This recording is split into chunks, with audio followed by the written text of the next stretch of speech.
Qual é a memória mais forte que você tem de um videogame antigo? O som da inicialização do PlayStation 1, que confesso me causa arrepios até hoje?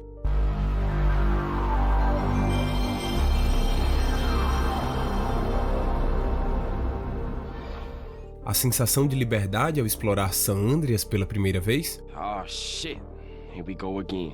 Talvez você acredite que os jogos daquela geração foram mais impactantes, mais originais, quase sagrados, e aposto que você sente o mesmo sobre desenhos, filmes e músicas de antigamente. Olha, eu sei que parece óbvio que Dragon Ball é um anime insuperável, que San Andreas é o melhor GTA, que o PS2 foi o melhor console já feito, e que as músicas dos anos 90 e 2000 são as mais tocantes. Mas e se eu te disser que o seu cérebro pode estar mentindo pra você? Não, é sério, isso aqui não é sobre minha opinião. Na verdade, você ficaria surpreso em saber o quanto eu também amo a estética retrô. Mas a real é, isso vai muito além de gosto pessoal. A ciência tem respostas que vão te surpreender. Neste vídeo, nós vamos desvendar juntos a armadilha da nostalgia. Vamos entender por que esse sentimento é tão poderoso, como nosso cérebro é programado para nos enganar e como a indústria da cultura pop usa essa fraqueza contra nós. Fica comigo aí até o final, porque o que você vai descobrir pode mudar a forma como você enxerga o seu próprio passado. Se você sente ou sentiu vontade de reviver conteúdos que consumiu na infância, como assistir a um desenho antigo ou jogar um videogame de gerações passadas, certamente você sentiu a famigerada nostalgia. Basicamente é aquele apego gostoso ao passado, é a nossa mente revisitando momentos que deixaram saudade. E geralmente é um sentimento ambíguo, meio agridoce. Por um lado você sente felicidade genuína por ter vivido aquilo, uma satisfação. Por outro, bate uma pontinha de tristeza, afinal aquele tempo não volta mais. Hoje é só uma lembrança guardada na memória. Como pode um sentimento ter duas faces tão opostas? A alegria e a melancolia ao mesmo tempo. A resposta começa a ficar clara quando a gente entende que a nostalgia nem sempre é uma lembrança fiel. Muitas vezes ela é uma idealização. É como se a nossa memória usasse um filtro, deixando o passado mais colorido e mágico do que ele realmente foi. E aqui está o ponto de virada, o começo dessa armadilha. Essa idealização faz a gente se perguntar: será que eu era mais feliz no passado? E o nosso cérebro, por motivos que vamos entender agora, está programado para responder sim. Para entender como essa armadilha funciona, primeiro a gente precisa entender como o nosso cérebro funcionava quando éramos uma criança. Então, por que o nosso cérebro insiste que o passado era melhor?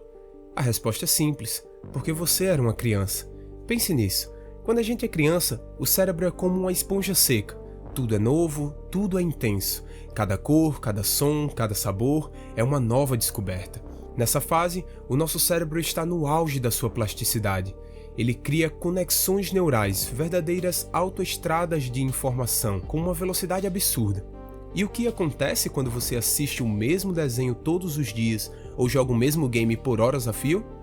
Você não está só se divertindo, você está literalmente esculpindo o seu cérebro. Os neurocientistas chamam isso de potenciação de longo prazo. É o processo que transforma uma experiência repetida em uma memória física, quase uma cicatriz de felicidade no seu cérebro. É por isso que as coisas que amamos na infância não são só gostos, elas se tornam parte da nossa identidade. O seu amor por jogos de plataforma pode ter nascido em Super Mario. Sua paixão por histórias de aventura nos filmes da sessão da tarde. No meu caso, meu amor por pixel art veio direto dos jogos que eu emulava no Game Boy Advance. Essas não são só memórias, são os tijolos que construíram quem você é. E é por isso que a nostalgia é tão poderosa. Quando um jogo novo tenta competir com essas memórias, a batalha é injusta. Ele está competindo com os tijolos da sua identidade. Ele não tem a mesma autoestrada neural. Por isso, muitas vezes a sensação é de que o jogo falta algo. Mas a armadilha é mais complexa. Não é só sobre essa preferência que criamos na infância. Existe um outro mecanismo, um viés cognitivo que reforça dia após dia a ideia de que o passado não foi apenas bom, foi perfeito. Lembra do viés cognitivo que eu mencionei? É aqui onde a armadilha se fecha. Seu cérebro tem uma tendência natural chamada viés da positividade. Para nos manter sãos e otimistas, ele age como um curador de museu para as nossas memórias. Ele pega as lembranças ruins, as tardes de tédio, as matérias difíceis da escola, as brigas com os amigos e as guarda num porão empoeirado. Enquanto isso, ele pega as memórias boas, o primeiro beijo, a vitória no videogame, as risadas com a turma e as coloca em molduras douradas, bem na entrada da exposição. Com o tempo, a gente esquece que o porão existe, só vemos as molduras douradas. E aí, a gente olha para essa galeria perfeita e pensa: nossa, o passado era incrível. Bem, não era. O passado era normal, tinha partes boas e ruins, assim como hoje. Mas a sua memória te engana para que você só se lembre da versão editada. E é por causa desse auto-engano que a gente cai na síndrome do "no meu tempo é que era bom". A gente olha para os desenhos de hoje e fala: são piores que os da minha infância. A gente olha para os jogos e diz: não tem a mesma alma. Mas será que isso é justo? Ou é só o nosso cérebro com a sua preferência enraizada, mentindo pra gente? Pense nisso. Nossos pais provavelmente achavam a nossa infância barulhenta e estranha. Nossos avós achavam a infância dos nossos pais pior que a deles. É um ciclo, e a gente está apenas repetindo. E quem mais se beneficia dessa nossa fraqueza? Ela mesma, a indústria. A cultura pop vive hoje uma epidemia de nostalgia. Remakes, reboots, sequências. Disney, Hollywood, a indústria dos games, eles sabem que é muito mais fácil vender uma lembrança confortável do que uma ideia nova e arriscada. Eles não estão vendendo um filme ou um jogo novo, eles estão vendendo um ingresso de volta para a sua infância. E nós, com o cérebro programado para amar o passado, compramos sem pensar duas vezes.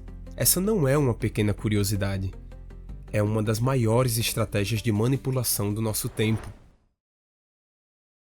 Então, a nostalgia fica como a vilã da história? Não, de forma alguma. A armadilha não é a nostalgia em si, mas a nossa relação com ela. É quando a gente transforma o passado de um lugar gostoso de se visitar para um lugar onde a gente decide morar. O conforto das nossas memórias é importante, tá? Ele nos lembra de quem somos, nos acalenta em tempos difíceis, mas ele se torna tóxico quando nos cega para as possibilidades do presente. Então, qual seria a saída? É simples, mas não é fácil. É tratar o passado não como um troféu de tempos melhores, mas como um alicerce. É olhar para trás com carinho, mas com os pés firmes no único momento que realmente existe, o agora. É ter a coragem de dizer: sim, minha infância foi incrível, mas as memórias que eu vou criar hoje podem ser tão boas quanto. Deixa o like se curtiu e comenta aí embaixo. Qual é sua memória nostálgica favorita?